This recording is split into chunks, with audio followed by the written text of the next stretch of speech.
Assalamualaikum warahmatullahi wabarakatuh. Sahabat semua, sebentar lagi kita akan mengikuti proses pemilihan gubernur, bupati, wali kota. Dan sudah marak di mana-mana laporan-laporan pelanggaran, adanya sengketa, dan juga pelaksanaan kampanye yang sangat seru. Dan dalam konteks itu, saya ingin mengajak sahabat semua untuk melihat satu buku yang sebetulnya sudah cukup lama. Buku ini diterbitkan oleh Badan Pengawas Pemilihan Umum Bawaslu Republik Indonesia dan judulnya adalah Kajian Evaluatif Penanganan Pelanggaran Pemilihan Kepala Daerah Serentak 2020. Saya kira buku ini bisa kita ambil manfaatnya dalam konteks pelaksanaan pilkada yang sekarang. Buku ini sendiri ditulis oleh orang-orang yang terlibat dalam pemilihan umum dan pemilihan kepala daerah. Ya, jadi buku ini diterbitkan oleh Bawaslu, penulisnya adalah Dr. Ratna Dewi Petalolo. Beliau adalah dosen dan juga mantan anggota Bawaslu serta sekarang anggota DKPP RI. Serta yang kedua adalah Dr. Hairul Fahmi. Beliau adalah dosen dari Fakultas Hukum Andalas. Dan ada tim penelitinya dari Bawaslu. Kemudian buku ini ya, dengan membaca buku ini saya teringat ada buku dari Malaysia yang sangat menarik, sangat lengkap, ada 3 volume yang berjudul Malaysian Election Law, ya, ditulis oleh Tunku Sofiah Jewa. Dan kebetulan beliau adalah penguji S3 saya di Malaysia.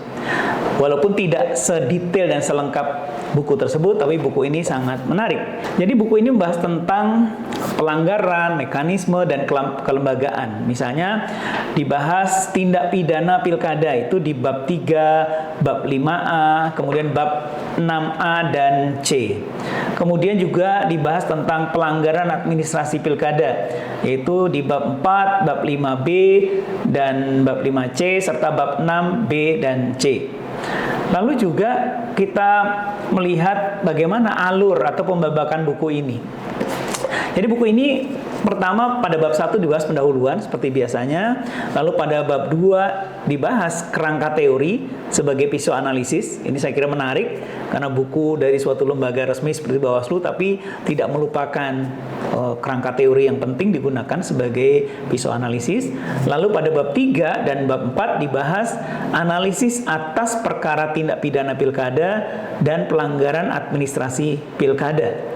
Kemudian di bab 5, analisis secara umum terkait mekanisme kelembagaan dan penanganan pelanggaran. Bab 6 akhirnya dibahas tentang lesson learned dan way forward. Jadi, apa sih yang bisa dipelajari dari berbagai analisis pelanggaran-pelanggaran dan sengketa tadi, serta bagaimana ke depannya. Itu kurang lebih seperti itu kalau menurut saya sebagai pembaca. Lalu bab ini diakhiri dengan bab 7 sebagai bab penutup. Melihat dari analisis yang dilakukan oleh para penulisnya dan tim peneliti dari buku ini, penulis secara umum membahas perkara-perkara pidana pilkada dan pelanggaran administrasi pilkada, serta menemukan deskripsi pola-pola pelanggaran, kecenderungan atau tren pelanggaran, serta argumentasi secara umum dari perkara-perkara tersebut. Kemudian, para penulis juga menganalisis secara khusus beberapa perkara pidana pilkada dan pelanggaran administrasi dari berbagai atau beberapa jenis atau klasifikasi pelanggaran yang ada. Dari analisis itu, penulis mendapatkan argumentasi dan pertimbangan yang mendasari putusan, interpretasi yang digunakan, dan variabel lainnya. Jadi ini sangat menarik karena buku ini tidak hanya deskriptif, menguraikan mengenai pasal-pasal, ketentuan-ketentuan mengenai bagaimana penanganan pelanggaran dan tindak pidana pilkada, tapi juga menganalisis putusan-putusan perkara dari pelanggaran dan sengketa pilkada. Jadi menurut hemat saya, apa urgensi dari buku ini? Pertama, buku ini merupakan secondary sources atau bahan hukum sekunder yang menjelaskan primary sources atau peraturan perundang-undangan dan juga putusan lembaga peradilan atau badan yang membuat putusan perkara atau sengketa. Yang kedua, buku ini penting untuk pengawas pemilu, atau pengawas pilkada. Jadi Bawaslu seluruhnya sampai tingkatan terbawah, para pelaksana pemilu, KPU dan jajarannya, para penegak hukum, polisi, jaksa, hakim yang menangani perkara pidana pemilu, serta para praktisi dan peserta pemilu serta masyarakat luas. Dan poin ketiga, urgensinya adalah penting bagi peneliti dalam pemilu dan pilkada, dan bagi para peneliti tentang demokrasi, hukum, politik, dan sosial. Dan terakhir, menurut hemat saya, buku ini penting dalam konteks legal reform di bidang pemilu dan pilkada. Jadi bagaimana ke depan? Ke depan menurut hemat saya perlu lagi diskusi, dialog, dan pembahasan berbagai pemangku kepentingan mengenai apa yang tertuang dalam buku ini.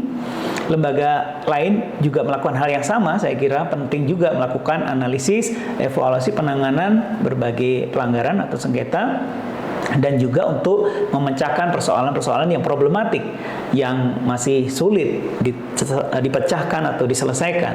Jadi masih ada pro dan kontra.